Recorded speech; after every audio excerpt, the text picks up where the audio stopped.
Wah, ada alumnus Alizar angkatan pertama.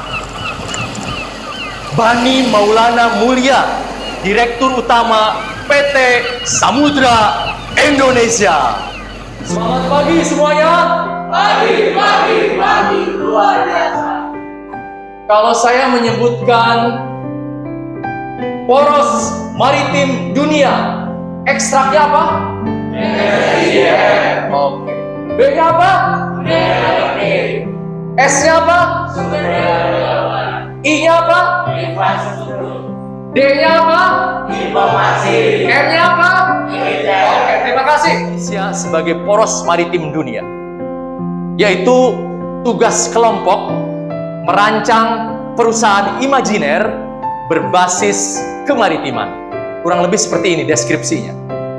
Saya ingin tunjukkan pada kalian bahwa untuk membangun spirit kewirausahaan atau entrepreneurship tidak harus melulu pada pelajaran ekonomi. Pelajaran geografi pun menunjang dan mendukung ke arah pengembangan jiwa kewirausahaan melalui materi poros maritim dunia. Apa yang harus kalian rancang nanti dalam kelompok, satu kelompoknya 3-4 orang, yaitu pertama nama perusahaan, logo dan moto, produk barang atau jasa yang dijual, keunikan atau keistimewaan yang ditawarkan kepada masyarakat. Jangan sampai produk barang atau jasa yang kalian tawarkan sama dengan yang lain. Terus apa terobosannya? Begitu kurang lebih. Kemudian teknik pemasarannya, kisaran harga untuk barang atau jasa yang dijual tersebut. Nah, dibuat dalam bentuk video berdurasi antara 4-7 menit. Moderatnya 5 menit. Kenapa dalam bentuk video? Karena pengalaman saya kalau dipresentasikan di kelas seringkali anggota kelompoknya tidak lengkap. Misalnya hari ini kelompok A dari 3 orang, 1 orang nggak masuk. Kemudian mundur 2 hari berikutnya, yang tadinya si A-nya nggak masuk, sekarang giliran si B-nya nggak masuk. Kalau dengan membuat video, kalian leluasa menggabungkan video yang kalian buat di rumah masing-masing sesuai dengan skenario yang sudah disepakati.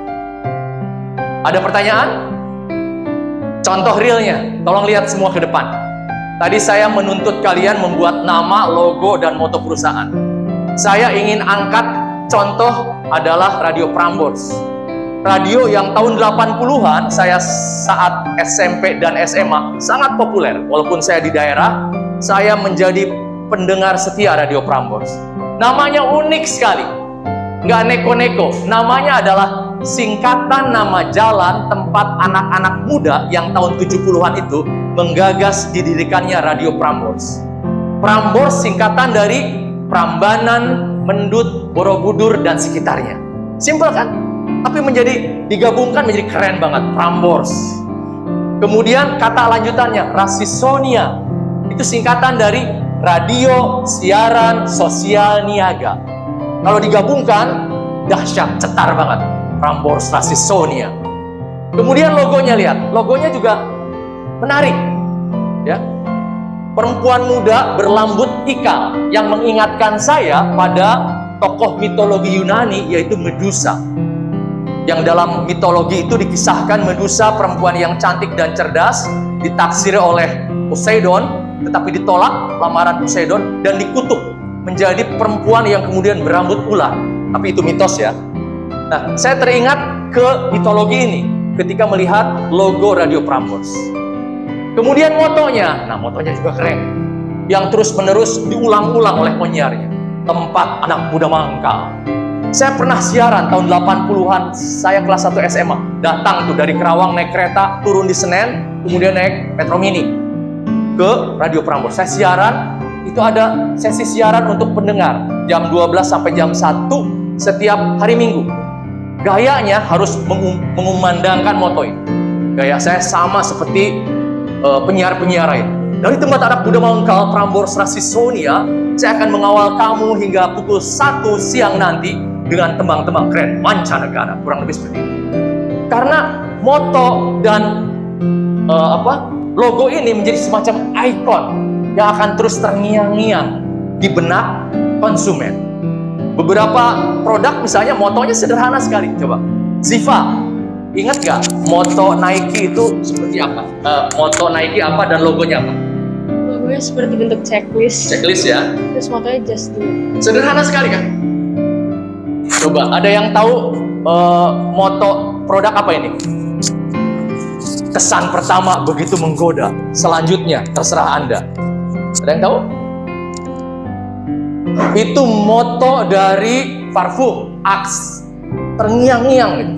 Nah, pentingnya logo dan moto itu seperti itu, sebagai brand image sebuah produk.